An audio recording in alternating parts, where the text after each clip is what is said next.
And we are live. Hi, Kasia, how are you? Hi, Vincent. I'm doing great. How are you? I'm fine. So, first of all, where are you? Just to let the people understand geographically where to collocate you now. So I'm a Belarusian political analyst, and I'm currently based in Minsk. That's in Belarus. Maybe for the Russian and Belarusian audience, that's quite obvious. But sometimes, like when you're traveling somewhere in the U.S., the Americans would ask, like, what kind of state, like in what state this Minsk is located or Belarus is located. So yeah. I'm in Minsk, Belarus, and I focus my research on Belarusian foreign policy, regional security, and the so-called great power rivalry between West China and Russia. And I'm very much interested in what it means for the rest of the world, including our region. Yeah, so you, as you were remembering a bit of off of the records now about our past time, so we met in 2011 in Moscow, doing an experience at Higher School of Economics, and then you left for the US. Am I right? Yeah, so I did my master's degree in Syracuse, that's upstate New York, and I studied international relations. And before that, I have my undergrad in law, and then I worked for 2 years at the American Bar Association doing international development, democratic governance projects with UN agencies. And now I'm back to Belarus working on foreign policy stuff. Yeah. So yeah, we had the podcast several weeks ago, but for technical issue we couldn't finalize and post, unfortunately. So and we were discussing about the status of international relations, and it was November, I think, or December. So we couldn't expect 1 hour conversation on IR and like China and stuff like that, and then unfortunately it was lost. Yeah, it was also related to the some amendment of agreement between your country and Russia and so on. So we couldn't expect what was going on in China. Yeah, we mentioned China, but was not related with the current situation. So I would like to ask you, can you provide our listener, our follower, with your snapshot about the international relations situation before the COVID-19? I like to put things in a perspective of this concept of great power rivalry between the major players such as US, China, and Russia, and analyze it to the in the frame of the international liberal rules-based order. And what it means for the rest of the world, for smaller actors like Belarus, because essentially when we see how, let's say, US and China compete for global dominance, for shaping the rules at the international institutions or in trade or in competing even for providing aid or infrastructure projects, then this has consequences and consequences for smaller actors. And so essentially, there is a bunch of literature and discussions in virtually like every think tank in the world. Are we living in the end of the liberal internationalism era? Are we seeing the sort of the shift to the east, which means like to the future Chinese dominance, and the China could be the next global leader instead of US, and essentially what rules this future leader would bring instead of the sort of international multilateralism and democratic values and rule of law. Are those things a threat when we see the rise of China and the efforts of Russia and China to sort of unite, to rebalance to get a more say at the international table, and to sort of change the status quo? So I would say that when I look at the current or like the pre-COVID puzzle of world politics, I was looking at through this frame because I think it's very helpful. Again, even when we look at smaller actors like Belarus, like what's going on there, what are the prospects for regional security and stuff like that.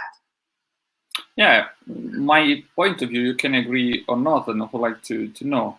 I think that all the international relations scenario changed in Munich in 2007 because was said out loud, no, by the Russian president at the time that. So I think that we should end this age, this era of one policeman judging everybody and cleaning up the world only from their perspective. So maybe we have to wake up, or we risk the collapse of the multilateralism, or the multilateral international politics. I think that partially have to agree, because the system was already showing that some cleavage, some fracture, no, in within.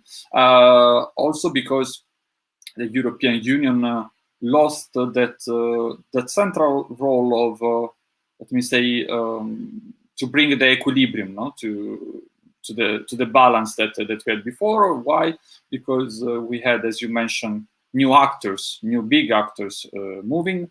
I do not refer only to China, because China itself couldn't be that powerful without creating around the country, around his view, his policy, certain small countries, no, certain like medium or small powers, or even a new, let me say, I will not call friendship, because I do not believe in the international politics in friendship, but I believe more in some opportunism and need. But a new relationship with India and other countries, no, as we saw. So I can my snapshot of the pre-COVID international relations situation begins in 2007.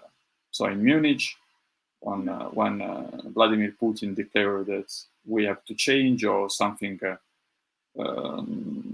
something will go wrong. So I have to agree. I would like to ask you: do you agree or no on this? I mean, this statement. I mean, in temporal. I mean, in terms of timing, not on. Yeah, like I was just going to say about this Munich speech by Vladimir Putin back then.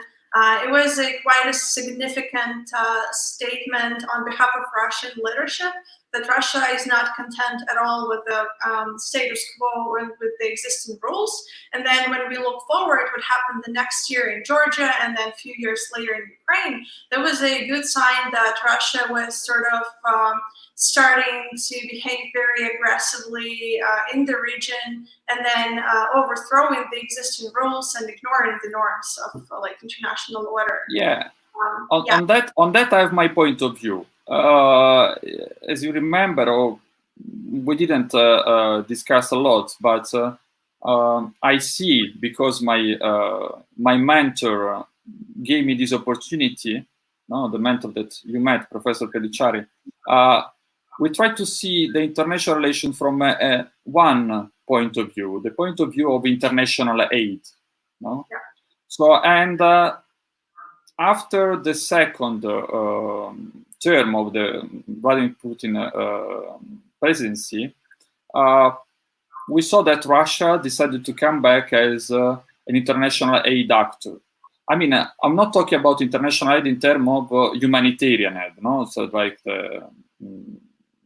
when we send food or medicine, but the aid is a more complex, let me say, phenomenon and structure. So, and also I think that this point of view. So Russia wanted to come back in the international arena as a new actor.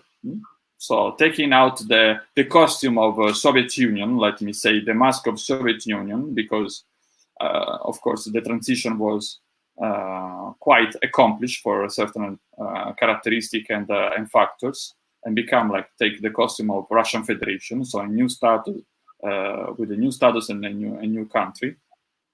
And of course, this is the first parameter. And the second parameter is that the enlargement of NATO. Because I think that we have to read also this, because when the Soviet Union collapsed, and there are records of this, we have defined on the books, or even from, let me say, NATO-friendly review, that there was an agreement that the NATO could not enlarge over a certain border in the Central East Europe.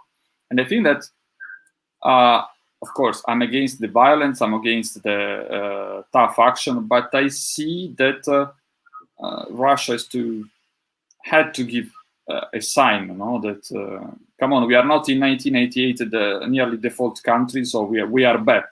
I mean, this is my my point of view. So the Russian bear is depicted in certain literature. I mean, was not,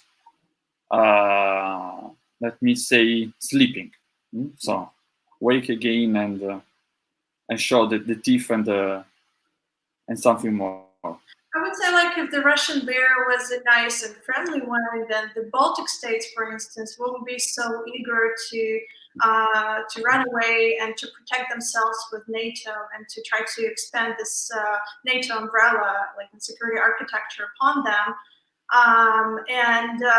Well, there is a good few decades of history of Russian and /Soviet and /Russian Empire aggressive actions in the region, including Belarus, and then again Baltic states, and all the Stalin repressions and all the horrible stuff that was done through pursuing foreign policy goals. So again, like, if Russia was such a nice actor, no one would try maybe to run away from it. And then I would bring up, let's say, China and the assertiveness China is trying to impose on the neighbors, including some economic coercion and some manipulations with trade and diplomatic stuff to achieve the foreign policy goals. So, and then again, I'm not idealizing any state or saying that there are sort of like angels in Washington on the hill, sort of spreading democracy and rule of law and being driven by purely altruistic motives. I mean, when we talk about politics, it's very pragmatic stuff,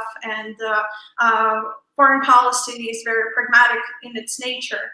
But I would say there is a difference between what the, let's say, US or EU do in terms of keeping or attracting neighbor states in its orbit through, let's say, aid through the, like when it comes to EU, then it's the Eastern Partnership Program, and that's something that countries willingly subscribe to, and they they provide sort of a win-win framework for the participants, with certain flaws and like exclusions for sure. But in general, let's say NATO membership, no one is forcing a country to sign up for NATO in first place or to stay in NATO. And then when we talk about non-democratic, autocratic leaders in Beijing and Moscow, they use a different set of tools to achieve their foreign policy goals.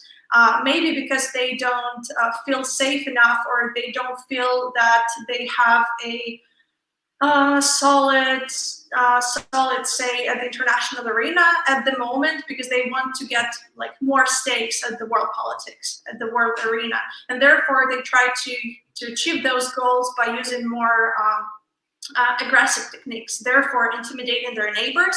And that's why I argue that those rising powers, those rivals, are dangerous, because they pursue their goals through very like non-democratic and some coercive techniques.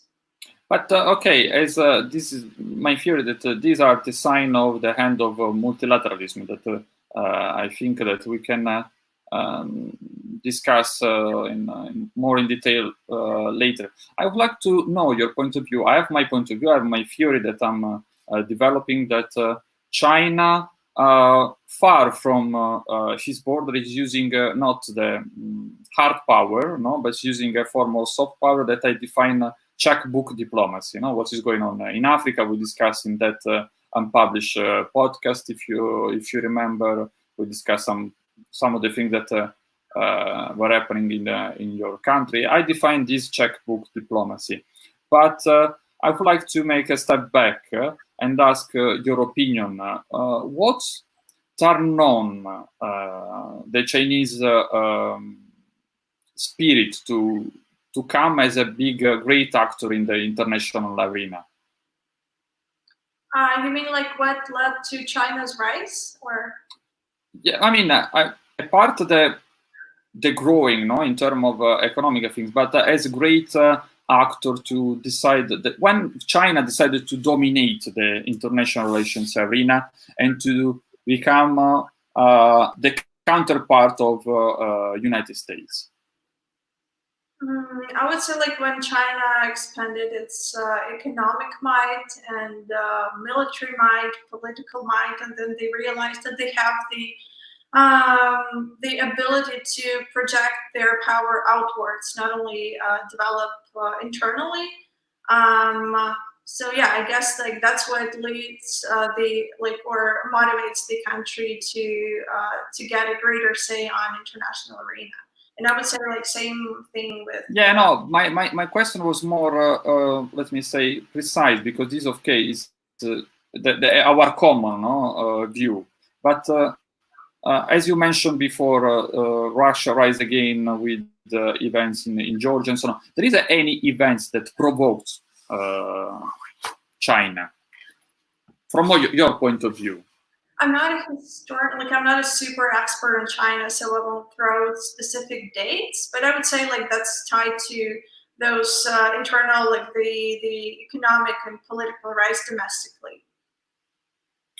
Living in the US, how you saw the new predominance of China in the international arena? How were read internally in the country? Because I see that the decision of Trump, to decide to stop this commercial relationship with China there is a logic behind this, no? So every year the U.S. has a huge minus in the trade balance, in the checkbook balance, and of course Trump say, okay, why, following his rhetoric, why we should feed our enemy if we can develop old relationship or find a new partners, even in terms of trade.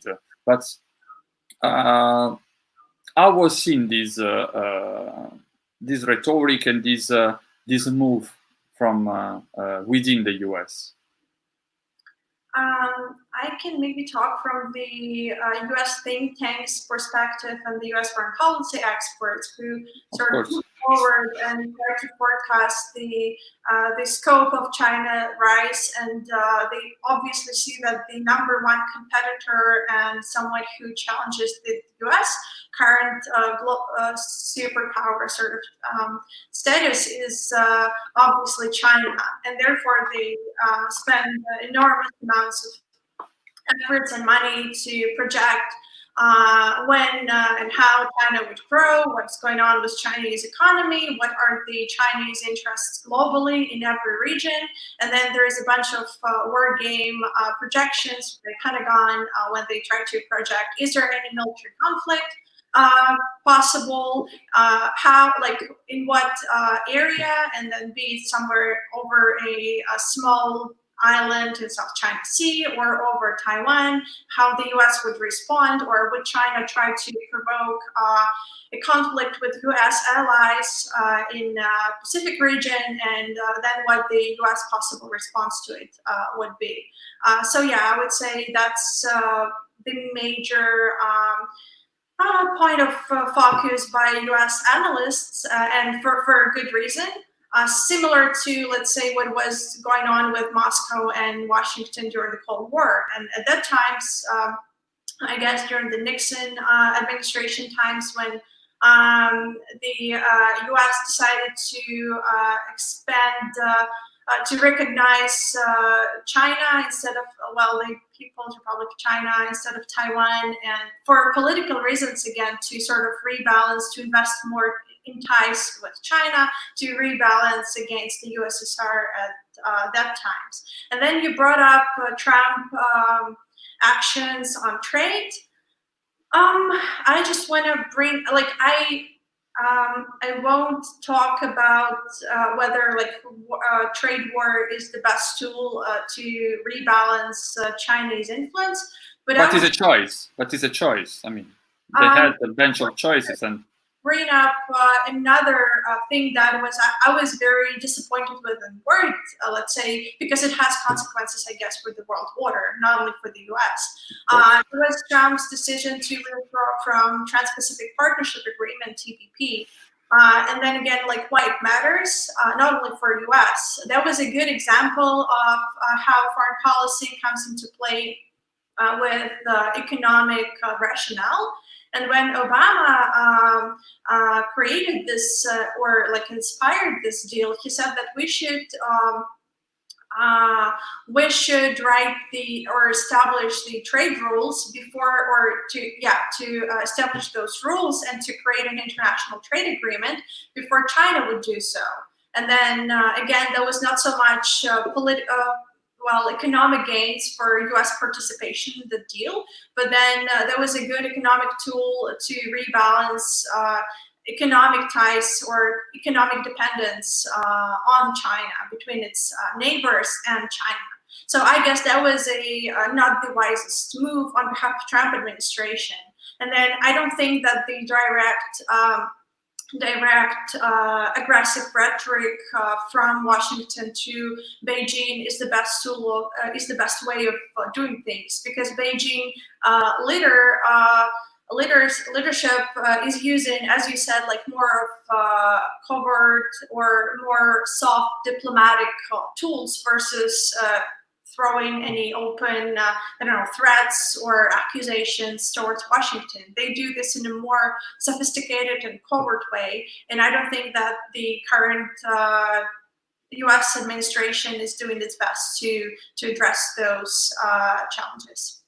Well, the confusion was seen with the reshuffle of several positions in the State Department, in the other departments. So it was quite evident even to not expert that something was going on, within the Trump administration, because we saw even several public statements where the Trump's team was telling like we disagree, and I think that. But even now in the situation when Moscow sent some aid, medical aid to Washington, they said that Trump say, "Oh, thank you," and the State Department was quite embarrassed of that, because wasn't expecting such move from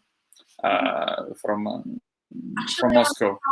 On that, because from what I saw in the news and then in some analysis, that Russia was trying to sort of twist this, saying that they sent actual aid to U.S., but then the State Department issued the statement that U.S. bought this, like that they purchased those. Yeah, I can say, because I'm working on that, and I discussed with a colleague in Moscow and in the U.S.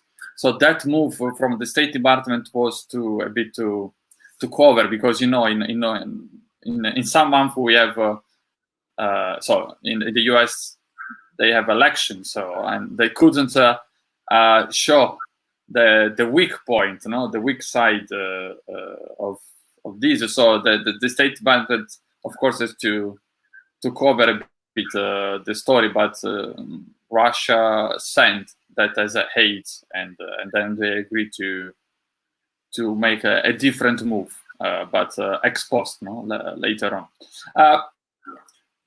Yeah, if you want to comment. There is a bunch of questions about Russia sending aid to European countries and the US and trying to sort of capitalize on it. And then there are some evidence that either in some cases that this aid was not the proper kind of materials that the recipient was expecting, or that the propaganda, the Russian propaganda, would try to capitalize on it and try to twist facts, saying something like Italians are. I can comment in Italy. Like that. Yeah, sure.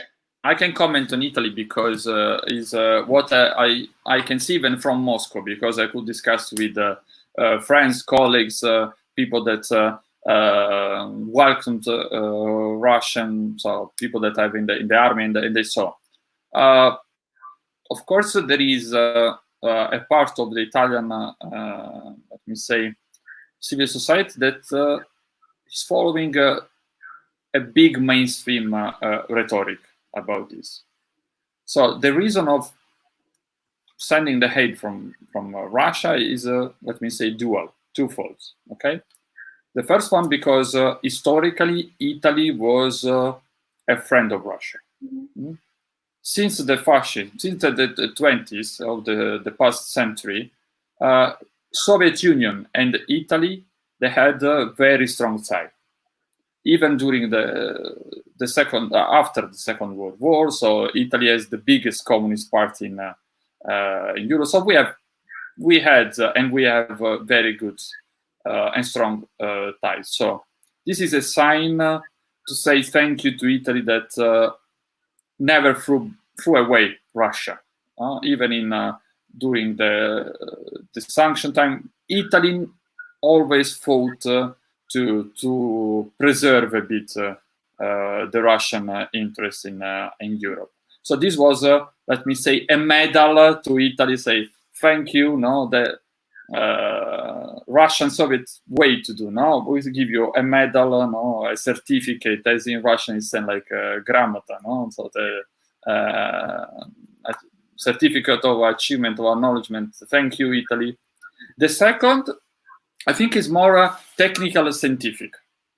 Let me say, where were sent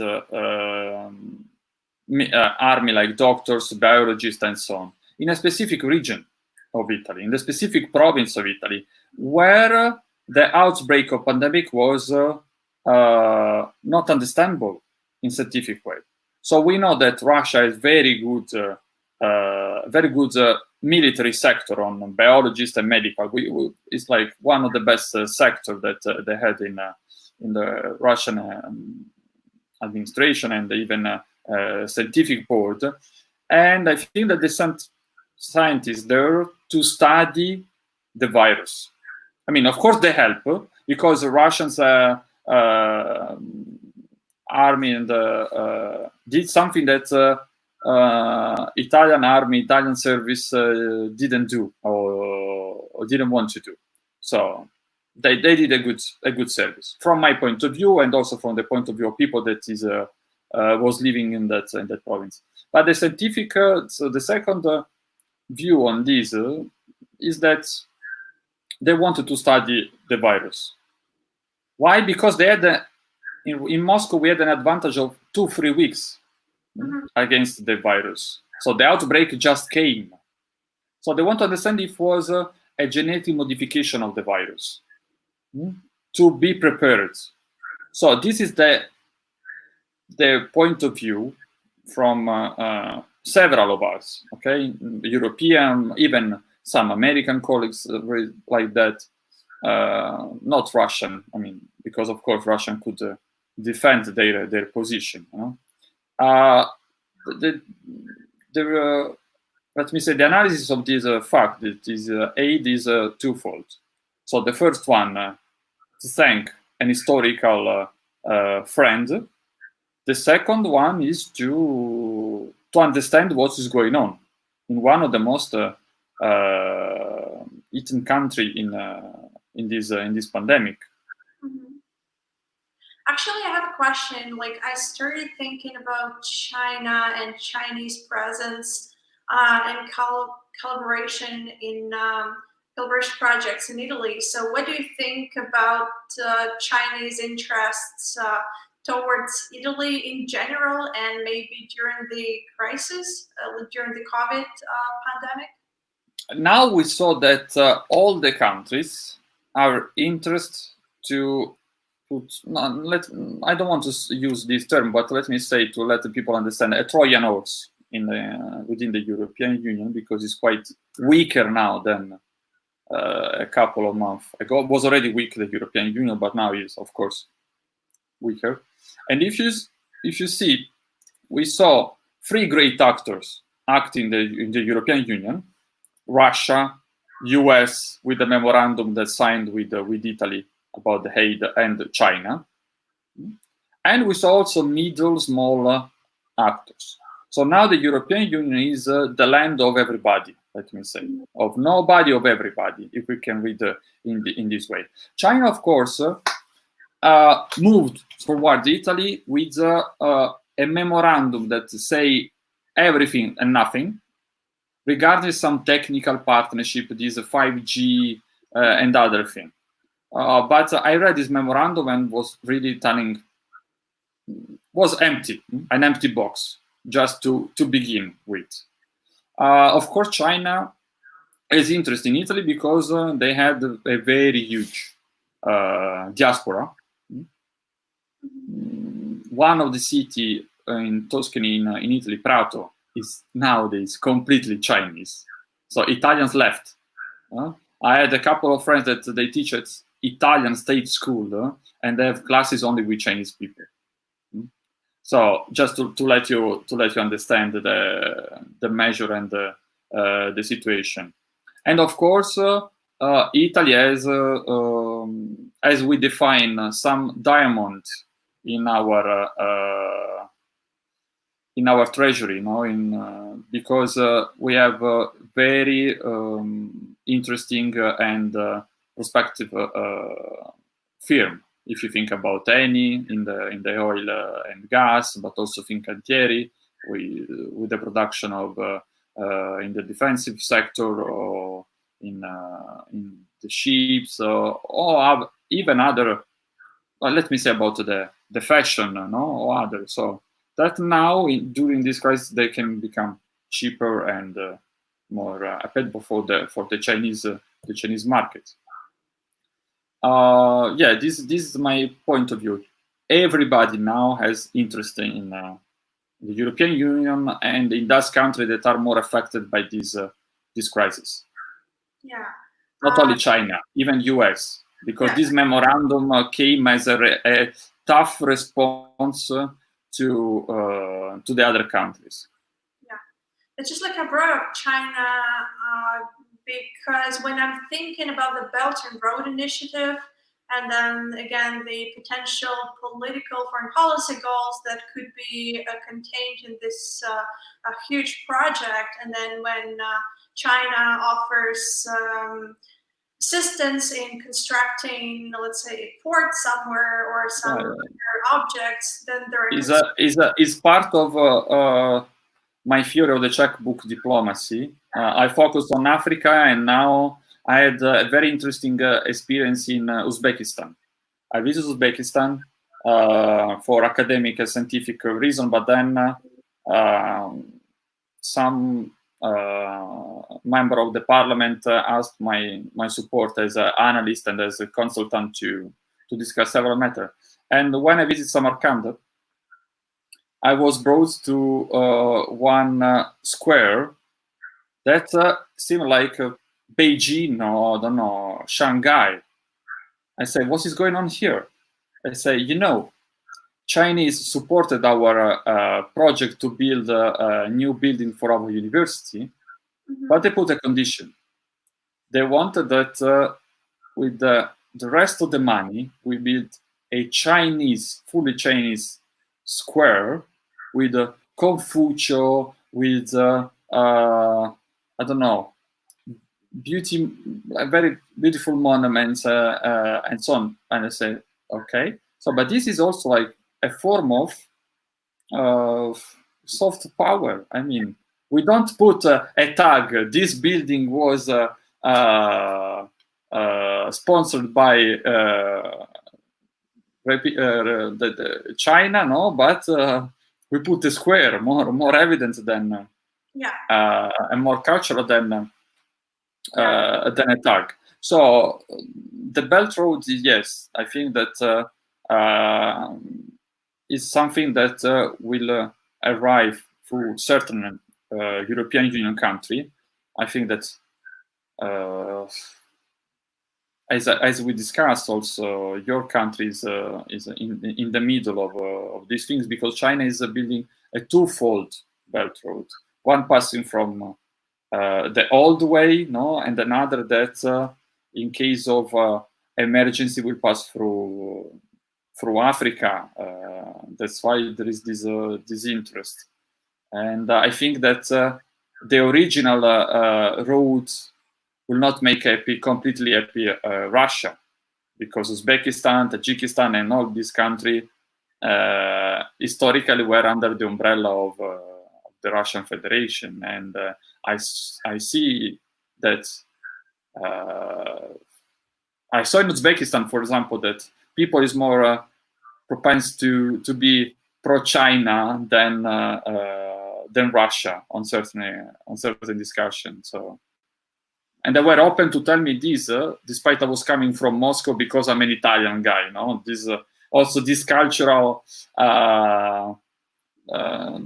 business card helped me to see with a new pair of glasses the situation. Yeah, I have a few thoughts following up on what we just said. Like, I guess one more hidden or unobvious consequence of a country's involvement into BRI, Belt and Road Initiative, is that a recipient country, when it's deeply involved into those contracts, ties with China, then the country is less likely to criticize China internationally. And there were cases when, for instance, Greece did not support the joint EU position at the UN when there was a joint declaration, joint statement that was criticizing Chinese violations of human rights, for example. So there is one more thing about that. And then it just came to my mind about again, Italy, COVID, and China. That Huawei Italy is offering some tax solutions to Italian hospitals, or offering aid to set up some cloud whatever, some like smart health solutions and some technical aids to Italian hospitals. Which is a very nice gesture, of course, but then it kind of raises concerns how or whether it would give access to a Chinese company for sensitive infrastructure, and whether it would potentially undermine some sensitive data. So I was wondering whether you shared those concerns, and what's your take on that? To recall my previous words, now there is a rush towards the recipient. So this is the thing. So everybody is running to look for a recipient. Yeah. The best recipient is the biggest and the weakest. So this is the thing. And now, if you think that I saw a statement from just to let you understand how it works, the aid dynamic and system. I saw a statement that an historical partner of Russia, Serbia, was complaining that didn't receive enough from Moscow in terms of aid against this, and that Russia went to help Italy, that is in the European Union, sanction and so on. So just to let you understand, now the Russia is not the recipient that's interested to receive the aid. It's more the donor, and the donors, the community of donors, more interested to find the best recipient. This is the key. That's why China is offering more specific products, let me say, in terms of aid, because the aid is a product, okay, that you you pack and you send, you deliver, and you use.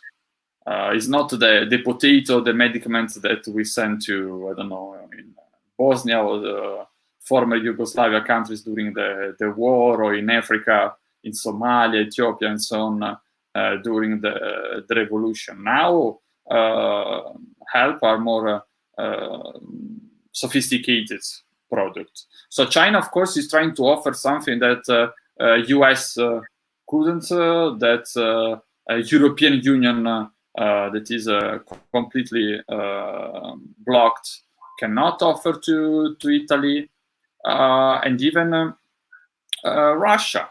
No? So Russia offer what? Money? No. Technical help.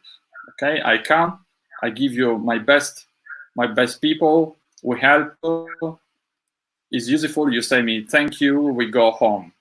No? US, you see, came back with a bureaucratical technical issue. Let's sign a memorandum, money, maybe we will help, we will finance. So China, yes, we have the money, but apart the money, we can offer something more for the instant help for now. And technology is, of course, what China has. Yeah, I mean, I would definitely say that there is a lack of U.S. leadership globally, or U.S. willingness to clearly somehow help those countries suffering from COVID, and then China is sort of having a more proactive position towards other countries than the U.S. I was just wondering, in general, do you share these concerns about China offering aid or any sort of collaboration, technical projects, infrastructure at all? In particular, I'm always concerned when we talk about China, because he's a big player, and not that player that come buy the things and say thank you. No, it's come, bring the money, and want to control it.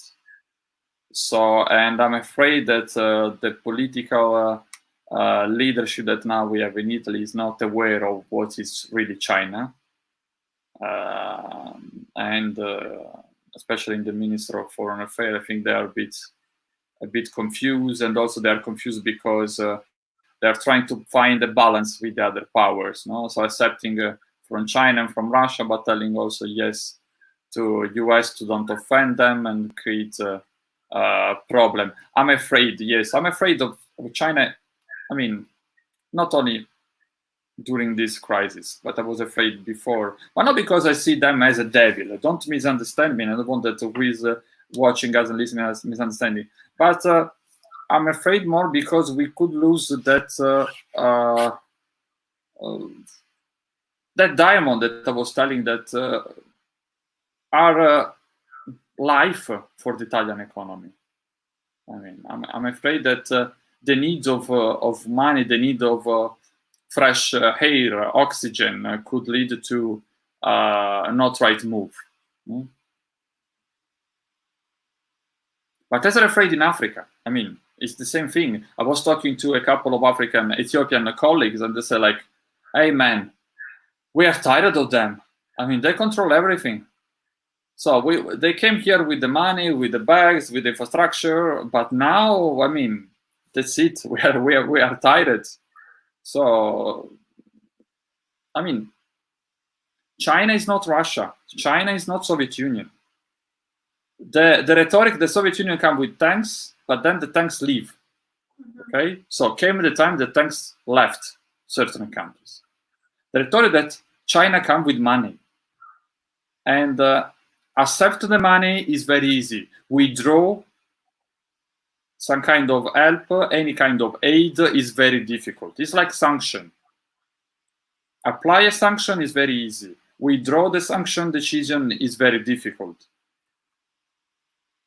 Yeah, but I'm wondering whether a recipient state that is looking for, let's say, lending for infrastructure projects or some other purposes whether they could actually, in some cases, be a winner in this sort of competition of donors or those lending options that are available out there.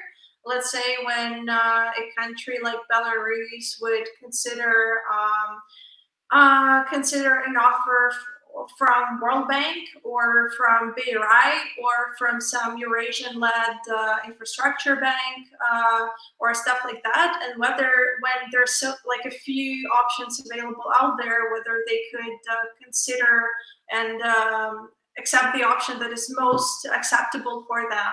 Because let's say when China, as a response to China BRI initiative, the EU launched its projects in Eurasia with the European Investment Bank and the European Connectivity Initiative.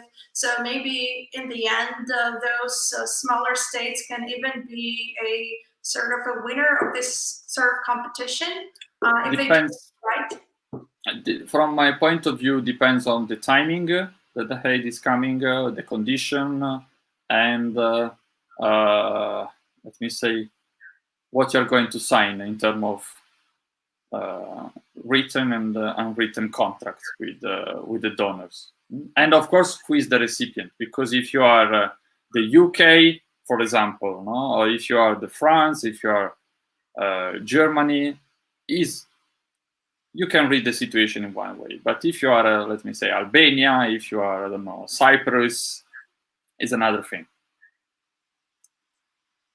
But to move from what is going on that we a bit describe and read, and I really appreciated your question, because gave me the possibility to put into words like flying words what I'm trying to write in these days, and what I'm writing in these days that sometimes can't be read properly, no, by let me say not expert of foreign policy and for analysis.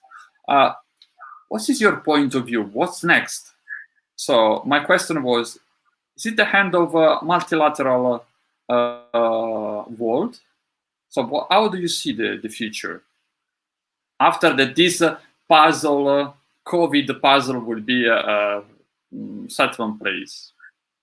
I would say that the COVID crisis just underlined the existing problems and the sort of the status quo and the situation in the world politics. And it just emphasized the scope of conflict and the rivalry between U.S. on one hand and U.S. and China and Russia on the other. And then it underlines the scope of problems, let's say, with Belarusian economy when we are not able to, or like we're having troubles with introducing a full-scale quarantine, or to have some emergency funds that the Belarusian government could allocate to Belarusian citizens, and that it just another illustration that our economy is vulnerable, and hence, like, I'm just talking about Belarus as an example of, let's say, it's like a smaller actor. And then I guess in the future, this would again underline the existing problems in the foreign policy. Let's say for Belarus, when we would deal with the consequences of the pandemic crisis, our economy would be vulnerable. We will seek some external external possible lending, financial offers to stabilize our economy, and then we would seek some aid from, again, greater actors from or possibly from IMF, etc. So this just exaggerates or underlines the scope of existing problems and the status quo we have before the COVID. My view is that the COVID let the change be fast. So I mean, transform the situation in slow and acute, but slow, because we saw that something was changing in not in with the old dynamic and the old pattern, but the COVID accelerated the process. Yeah. I think so. Gave that that push to accelerate the process, and I think that I will not be surprised if yes, the structure of the European Union would be still existing for I don't know 5, 7, even 10 years, but the content and the model and the philosophy of the European Union will be dead in a couple of years. So you're not I think that you optimist, huh? in terms of, I'm not optimist in terms of the European Union. I'm quite convinced that the European Union was a good project. I mean, a united Europe was what we need, and we still need. But the problem is how to convince people, in the citizens, in the countries, because we see this movement against the European Union, right or wrong. I don't want to give. I don't want to enter this rhetoric of values, because it's. I mean, I try to be quite independent from this discussion and arguments, but I do not see that the leadership, if there is one in Europe, wants to survive or want to eject to suicide, because I don't see a prompt response to certain crises, and the COVID-19 is the last. Because certain a European Council or the Eurogroup meeting on 23rd, 27th of April, when people is dying now, or film stop to operate, to be operative now. I mean, come on, we are all experts, in our fields. We know what to do, and then we complain when external actors come with a bag to help us. I mean, it's a bit like the usual strange European rhetoric, certain European rhetoric, not with a particular view. So I'm not optimistic. I believe that the puzzle of COVID-19 accelerated the process of dissolution of certain multilateral organization or integration models. I do not believe that we will see only a two blocks, let me say, world as in the Cold War.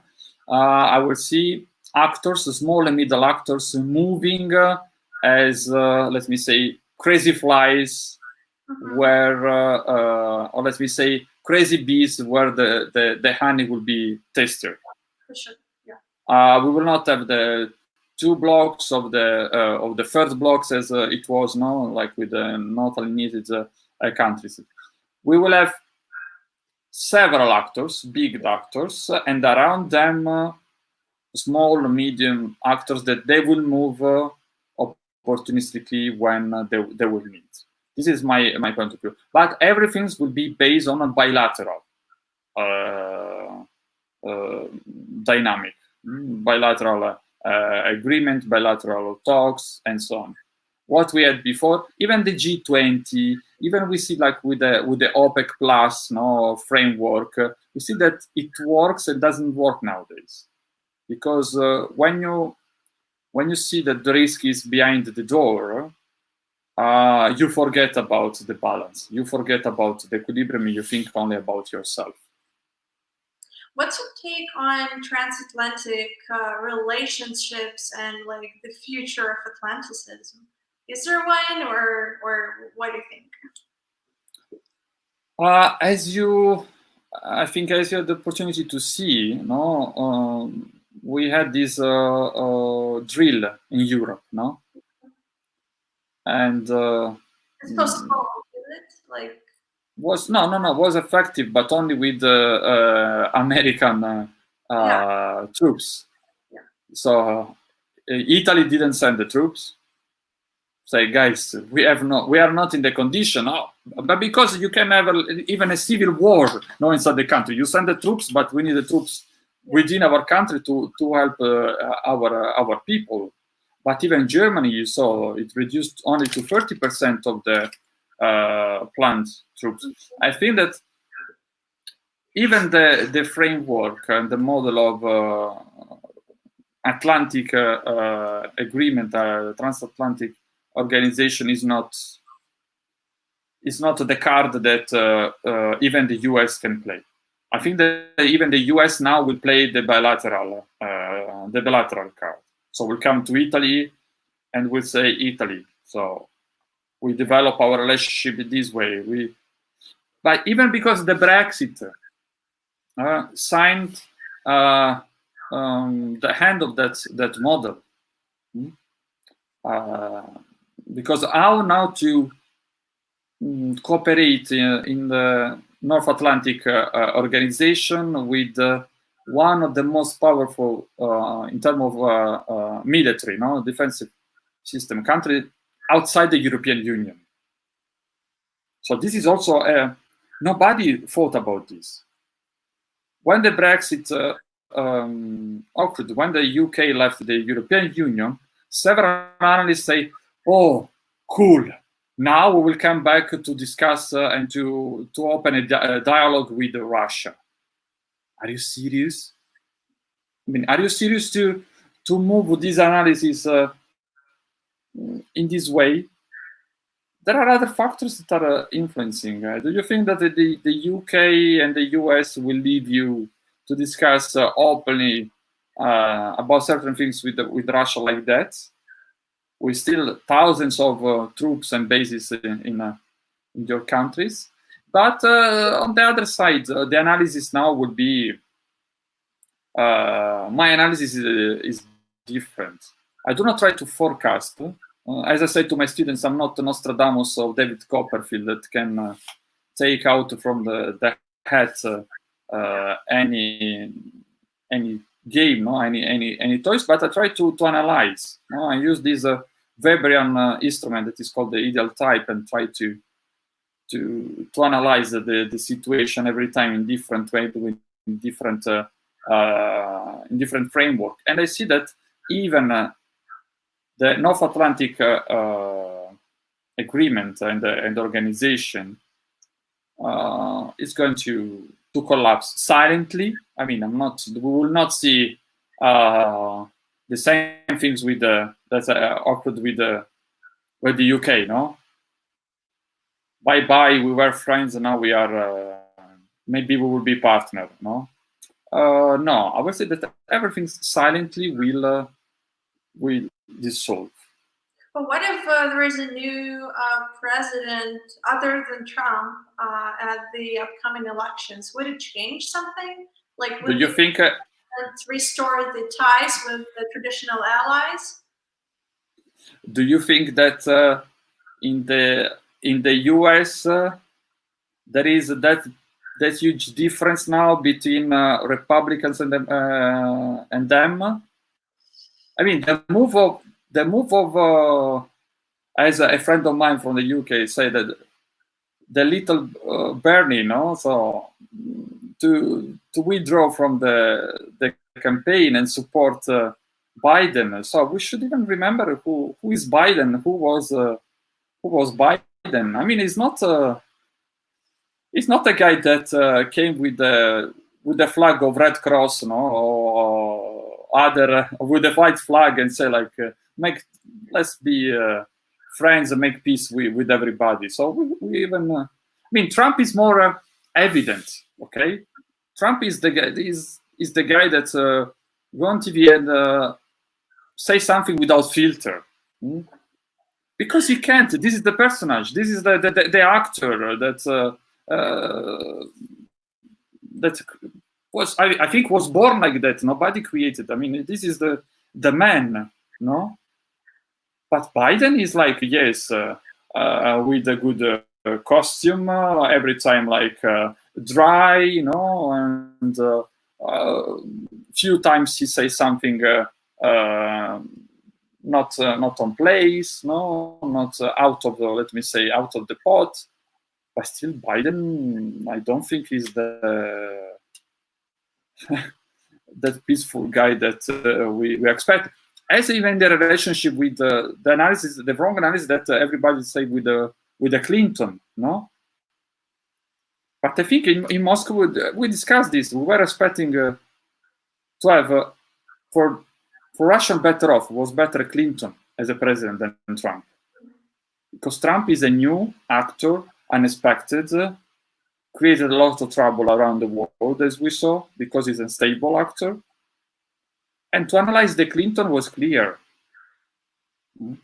because we had already the experience as State Department, no? Chief of State Department, Minister of Foreign Affairs, and then, of course, we knew how to read as a president. Yeah, but like when I'm thinking about the traditional alliances, like between US and let's say EU, which is NATO, or some other alliances US has in the Pacific, I guess it's in the US interest to keep those. I mean, because there is a bunch of different calculations whether the US is overstretching its promises to allies on security side and whether they should just withdraw.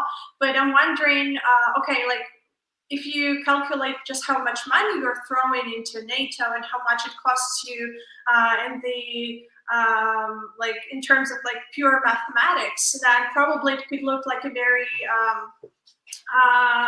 like troublesome obligation. But when you look at the potential gains you could get out of it, then I guess it's worth preserving it. Like for instance, when we like there is a calculation that the costs of maintaining NATO, like U.S. Troops in Germany, like of stationing those troops, is the same amount of expenses that the U.S. would spend if they were stationed domestically.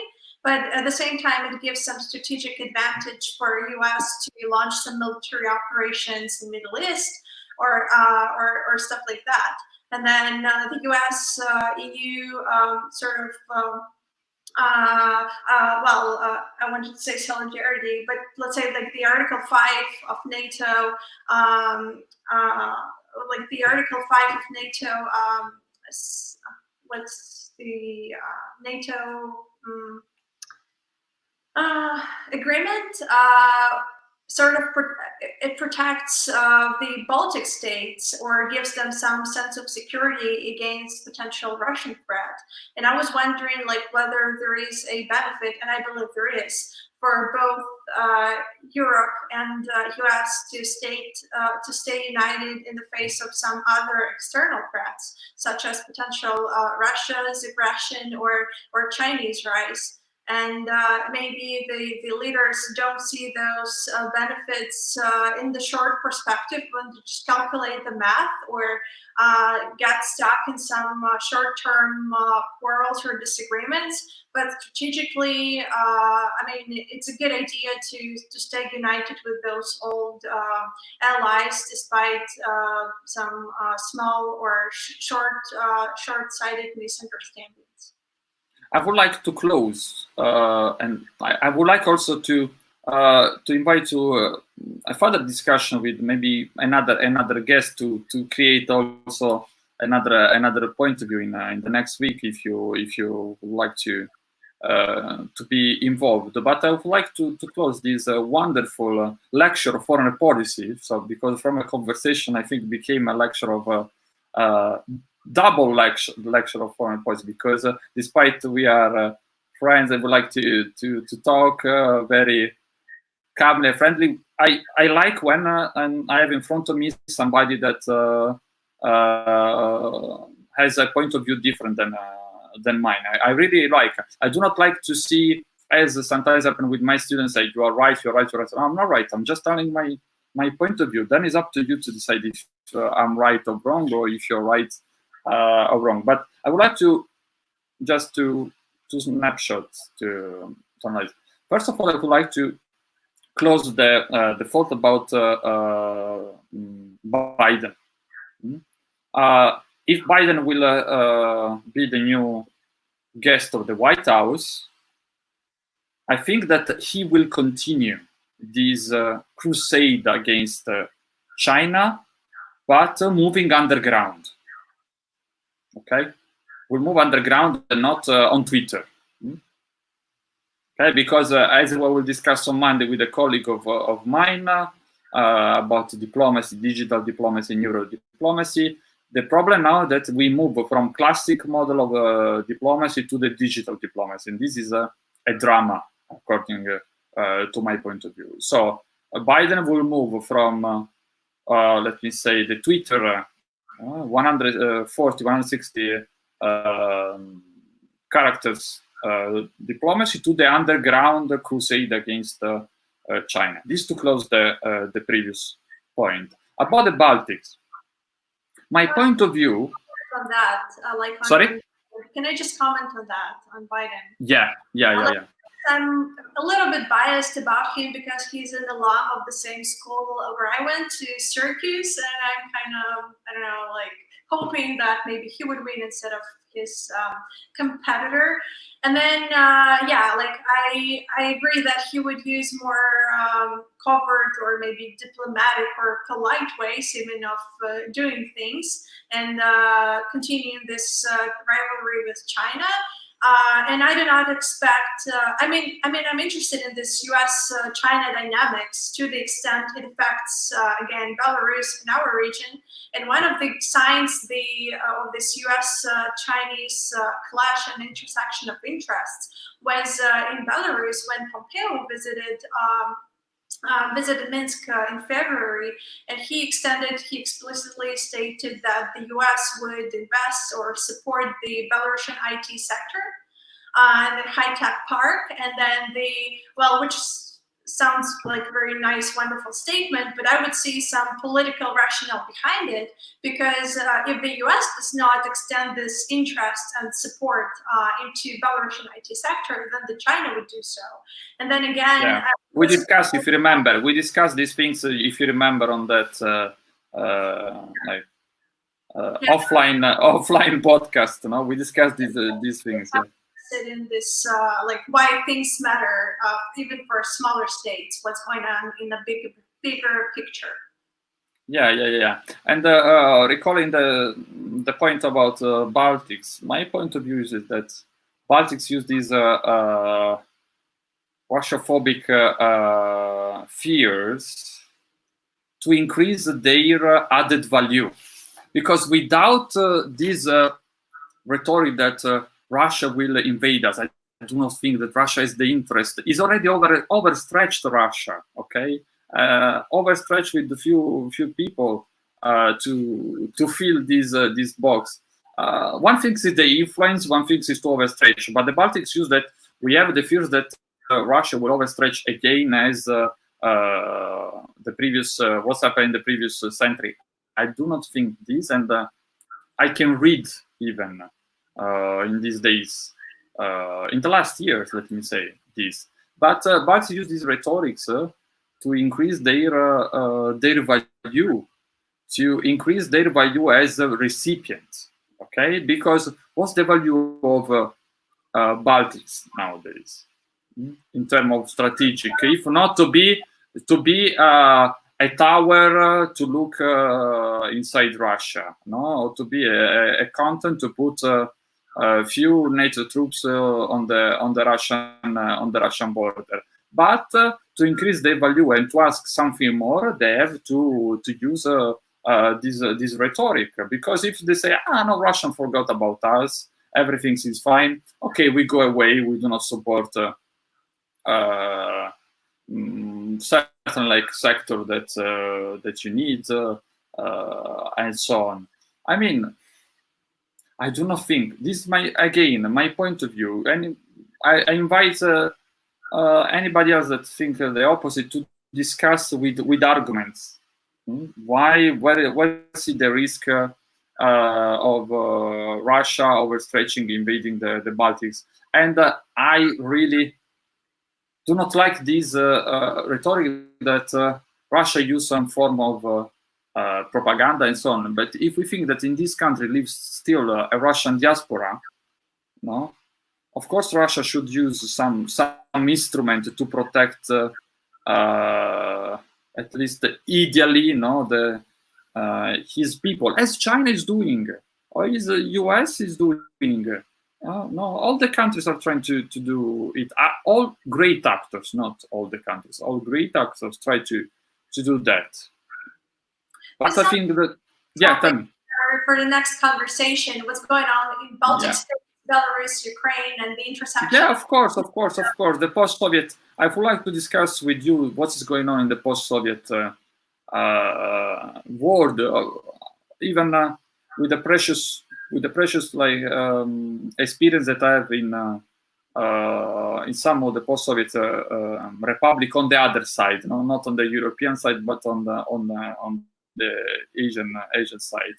Yes, of course, I would like to discuss with you and with other colleagues. Even if you have any suggestion, I would like to invite in this format other people. Kasia, I would like to thank you, because it's always a pleasure to discuss about foreign policy with you, and the time fly, because it's 1 hour, officially 1 hour 12-15 minutes that we are discussing, and we didn't look at the watch to see. And but I from my vision is was interesting because we tried to touch several topics, but in somehow connected with the. And we didn't fight much over different views. Sorry. Like I was saying, we didn't fight much over. No, come on! But we are both of us. We are diplomats. I want to fight. I mean, we are not from the school of Trump. I mean, we have a different school, no? So you have the Biden school. I have I don't know, the Italian school. Or even the British school that I love more. So in this term. Okay, I would like to thank you, and I'd like to remind you, our Italian-speaking follower and listener, that tomorrow we have a very interesting live streaming podcast with Andrea Tundo, an Italian journalist of the Il Fatto Quotidiano.